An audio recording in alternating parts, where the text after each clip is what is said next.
Chapter 24. The day started normally enough. The three travellers rose early.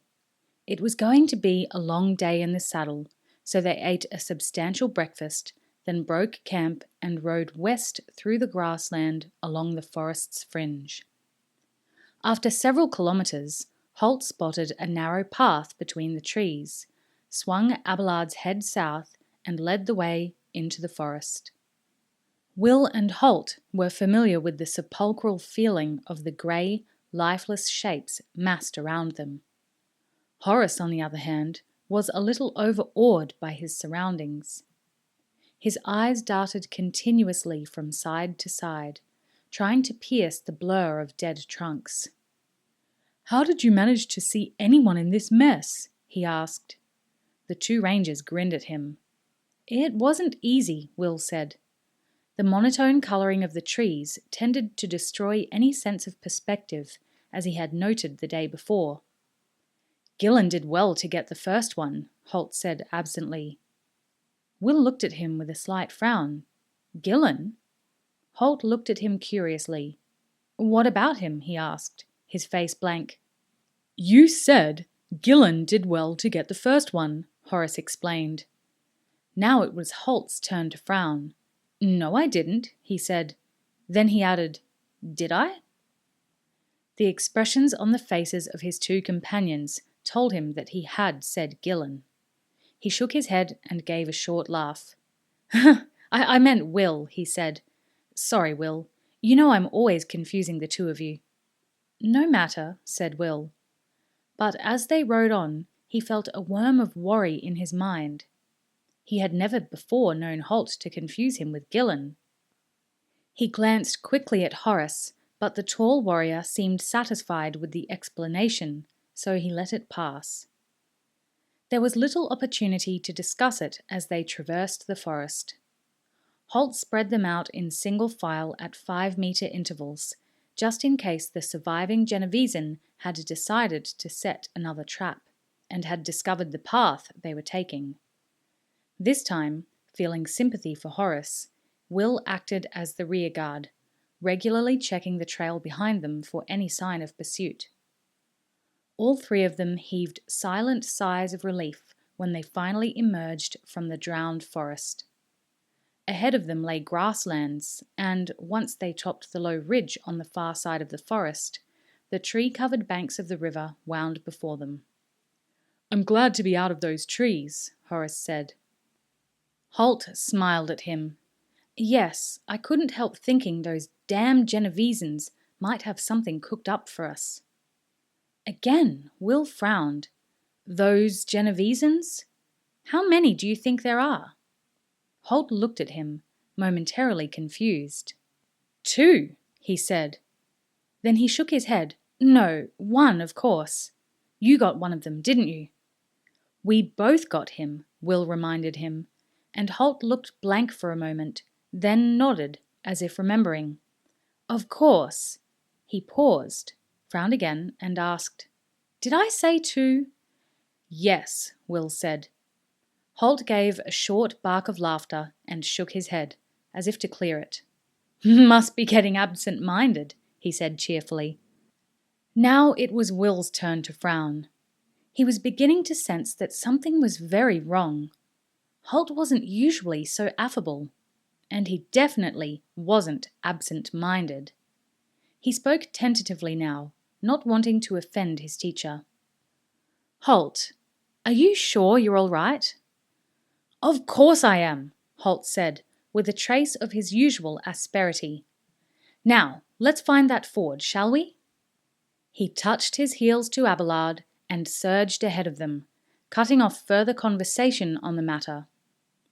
As he rode, Will noticed that he was rubbing his injured left arm. "Is your arm all right?"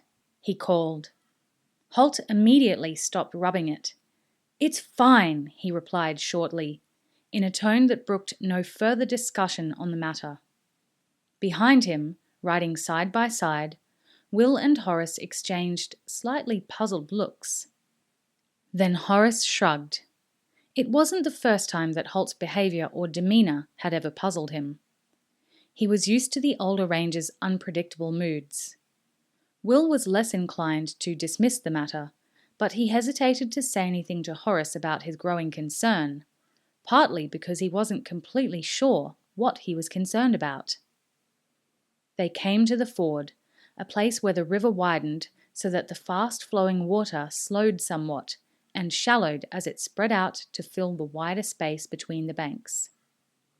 Halt rode forward until Abelard was fetlock deep in the water.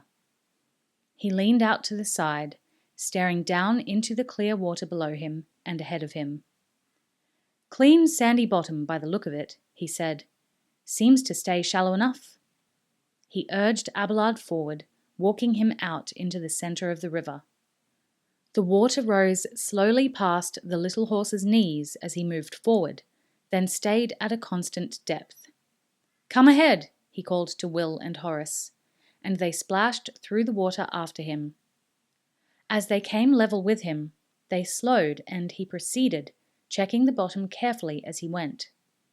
They let him go a few paces, then followed, maintaining their distance behind him in case of an unexpected deep hole in the riverbed. But there was none, and the water level began to fall again as they passed the midpoint. A few minutes later, they splashed up onto the far bank. "Well, well, what do we see here?" Halt asked. He was pointing to the riverbank where it sloped gently up from the water. The ground was muddy, and it had been heavily travelled only recently. There were multiple tracks leading away from the bank. Will dismounted and knelt to study the tracks. He found several familiar signs among them, noting that the bulk of their quarry was still on foot. "It's them all right," he said, looking up at Halt. The grey-bearded ranger nodded and swept his gaze round the horizon before them. "Still heading south?" he said. "Still heading south." Halt pondered the information for a few seconds, then scratched his bearded chin.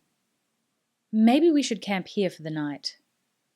Will looked sharply at him, not sure if he'd heard him correctly.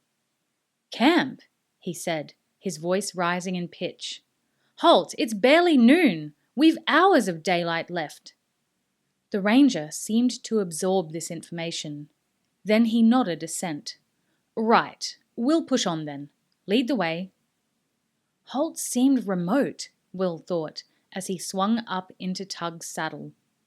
He nodded from time to time, as if he were going over information in his mind. And as he nodded, he muttered to himself, but in a low tone so that Will couldn't make out the words.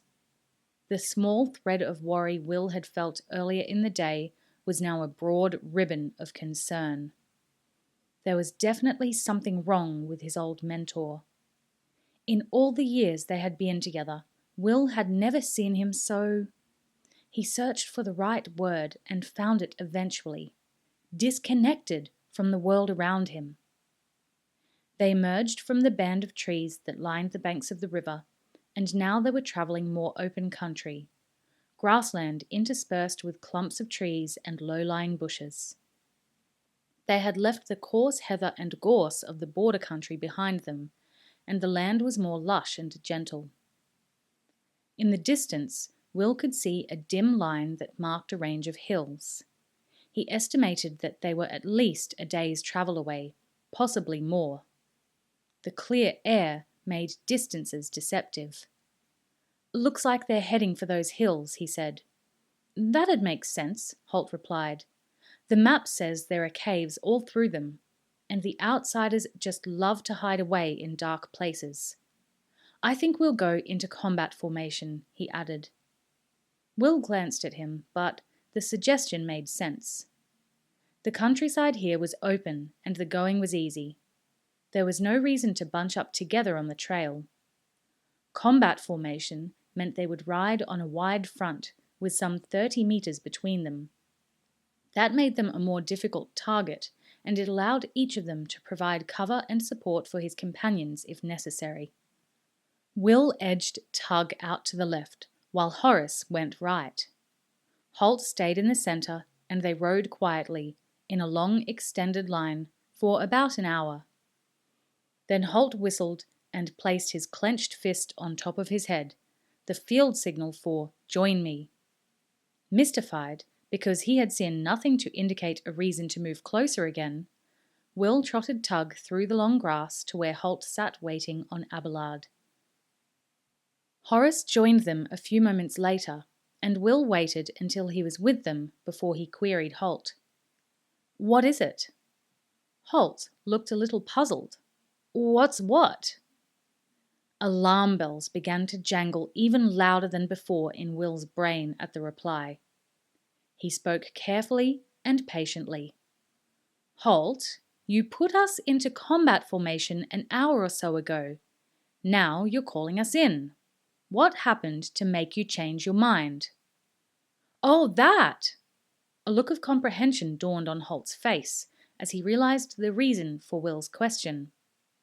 "I just thought we might ride together for a while. I was feeling lonely, I suppose." "Lonely?" It was Horace who said it, his voice shrill with disbelief.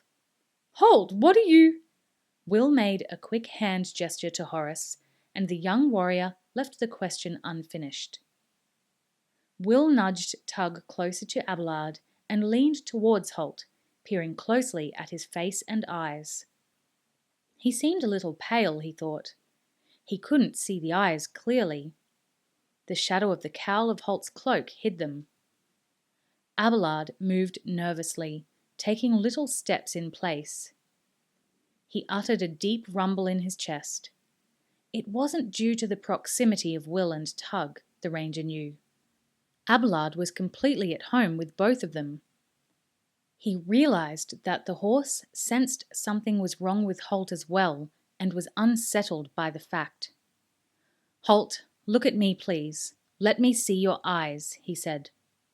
Halt glared at him and urged Abelard a few paces away. "My eyes? There's nothing wrong with my eyes. And don't crowd in on me like that. You're bothering Abelard." Unconsciously, he rubbed his injured forearm. "How's the arm?" Will asked, keeping his voice calm and unconcerned. "It's fine!" Halt flared angrily at him, and again Abelard shifted his feet nervously. "It's just that you were rubbing it," Will said, in a placating tone. But Halt's temper was fully aroused by now. "Yes, I was, because it hurts. Let yourself get shot by a crossbow one of these days, and you'll know about that. Now, are we going to dilly-dally here all day talking about my eyes and my arm and worrying my horse? Be still, Abelard," he snapped. Will's jaw dropped. He had never, ever, in the time he had spent with Halt, heard the ranger raise his voice to Abelard. Rangers just didn't do that with their horses. "Halt," he began, but Halt interrupted him. "Because while we waste time here, Farrell and his henchmen are getting further and further away." "Farrell?" This time it was Horace's turn to be totally concerned. "Halt, we're after Tennyson, not Farrell. Farrell was the outsider leader at Sulcy Village." He was right. Farrell had led a band of outsiders in an attempted raid on a small isolated fishing village on the west coast of Araluen. It was this event that first alerted Halt to the outsiders' wider plans in Hibernia. Halt glared now at Horace. "I know that," he snapped. "Do you think I don't know that? Do you think I'm mad?" There was a pause. Neither Will nor Horace knew what to say next. Halt swung his furious glare from one to the other, challenging them. "Well, do you?" he repeated. Then, when neither of them said anything, he shook Abelard's reins roughly and set him to a slow canter, heading west. "Will, what's happening?" Horace asked, as Halt rode off in the wrong direction. "I don't know, but it's all bad, I can tell you that," Will replied. He urged Tug after Abelard, calling after his mentor. "Halt! Come back!" Horace followed uncertainly. The bearded ranger didn't bother to turn in the saddle and reply to Will, but they heard him calling. "Come on if you're coming. We're wasting time, and those Temujai can't be far behind us now." "Temujai?" Horace said to Will. "The Temujai are thousands of kilometres away." Will shook his head sadly, urging Tug to increase his pace. "Not in his mind," he said grimly. He understood now. Something had caused Halt to lose all sense of the situation and time. He was seeing enemies and events from the past, from a few months back and from years prior to that, all hopelessly jumbled in his mind. "Halt! Wait for me!" he called. Then suddenly he set Tug to a full gallop as his mentor threw up his arms, let out a strangled cry, and fell crashing to the ground beside a thoroughly alarmed Abelard. And lay there, unmoving.